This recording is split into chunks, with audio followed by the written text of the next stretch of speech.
আজকের recipe gravy পনির। তৈরি করা যেমন সহজ, খেতেও হয় তেমনই অসাধারণ স্বাদের।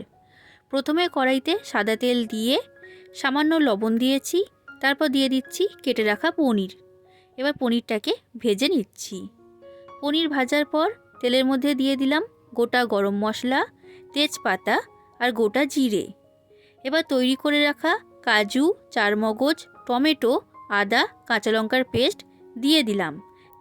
এবার পেস্টটাকে ভালো করে ভেজে নিতে হবে। পেস্টটা ভাজা হয়ে গেছে।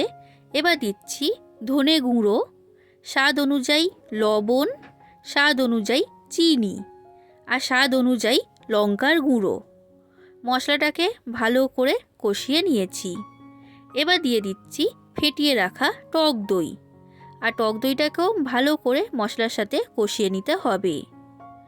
বন্ধুরা, এই গ্রেভি পনির তৈরির পুরো ডিটেলস রেসিপিটা আমার চ্যানেলে আগে থেকেই দেওয়া আছে, আপনারা চাইলে সেটা দেখে নিতে পারেন।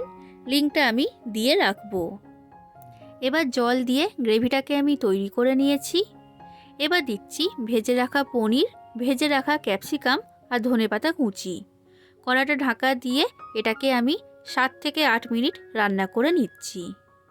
8 মিনিট পর কড়া ঢাকনাটা খুলে নিয়েছি। নামানোর আগে দিয়ে দিচ্ছি গরম মশলা, গাওয়া ঘি আর চেরা কাঁচা লঙ্কা। তৈরি হয়ে গেল গ্রেভি পনির। রেসিপিটা ভালো লাগলে লাইক, শেয়ার, কমেন্ট করে দেবেন আর চ্যানেলটা সাবস্ক্রাইব করে দেবেন। আজকের মতো টাটা।